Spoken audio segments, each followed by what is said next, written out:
প্রথমেই আমি ধন্যবাদ জানাই শেরপুরের সর্বস্তরের মানুষকে। মানুষ বলে শেরপুরের মানুষ বলে স্মার্ট না, কিন্তু আমার শেরপুরের সদরে সর্বস্তরের মানুষ ডিজিটালি কতটা স্মার্ট সেটা বোঝা গিয়েছিল যখন নাকি আমার ফেসবুক পেজে কিউআর কোড স্ক্যান করতে দিয়েছিলাম এবং আমার শেরপুরের বিভিন্ন এলাকার সমস্যার কথা তাদেরকে জানাতে বলেছিলাম। তারা স্পেসিফিকলি বিভিন্ন এলাকার সমস্যার কথা আমাকে জানিয়েছে। প্রায় 100টিরও বেশি সমস্যা আমি দেখতে পেরেছি।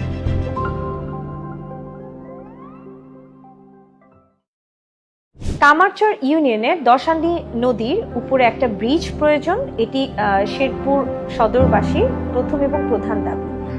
দ্বিতীয়ত, শেরপুর সদরের সাথে জামালপুর ও চরাঞ্চলের মানুষের সাথে যে যোগাযোগ ব্যবস্থা সেটি একদম খুবই খারাপ অবস্থা, কারণ এখানকার সড়ক ব্যবস্থা তেমন উন্নয়ন নেই। এছাড়াও বিভিন্ন ইউনিয়নগুলোতে রাস্তাঘাটের অবস্থা খুবই বেহাল দশা। এরপর আমরা আসছি শেরপুর ইউনিয়ন।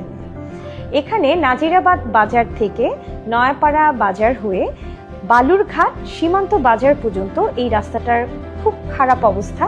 নাগপাড়া বাজার থেকে তালুকপাড়া বাজার হয়ে ডালিমণ্ডলের বাজার পর্যন্ত এই রাস্তাটার অবস্থা খুবই খারাপ।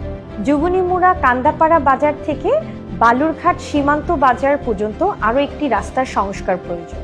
হাই স্কুল ও দাখিল মাদ্রাসার অবকাঠামোগত উন্নয়ন প্রয়োজন এবং এই হাই স্কুল আর দাখিল মাদ্রাসা শেরপুরের প্রত্যেকটা ইউনিয়নেই উন্নয়ন করা প্রয়োজন। এটি শেরপুরের সর্বস্তরের মানুষেরই দাবি।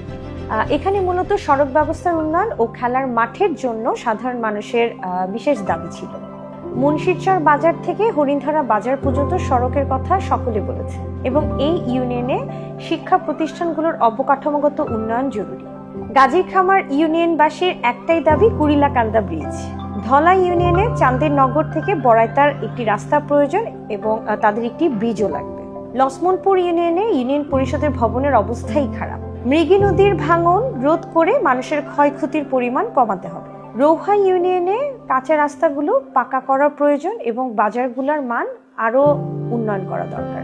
কামারিয়া ইউনিয়নে হিজরা পল্লীর উন্নয়ন প্রয়োজন এবং সূর্যদী গণহত্যার জন্য একটি স্মৃতিস্তম্ভ স্থাপন করা প্রয়োজন। বলারচর ইউনিয়নে কৃষি পণ্যের প্রক্রিয়াজাত ব্যবস্থা নেই এবং এখানকার সড়ক ব্যবস্থারও বেহাল দশা রয়েছে। ভাতশালা ইউনিয়নে সড়ক ও শিক্ষার উন্নয়নের পাশাপাশি এখানকার বাজারের মান উন্নয়ন করাও প্রয়োজন। বেতমারি ঘুঘুরাকান্দি ইউনিয়নের সড়ক ব্যবস্থার অবস্থা খুবই খারাপ এবং এখানকার দুটি জায়গায় ব্রিজ লাগবে বলে সেখানকার মানুষের দাবি। পাকুড়িয়া ইউনিয়নে মান্দাখালী এরিয়াতে একটি খাল আছে, যে খালটি খনন না করার কারণে জলাবদ্ধতা সৃষ্টি হয় এবং ফসল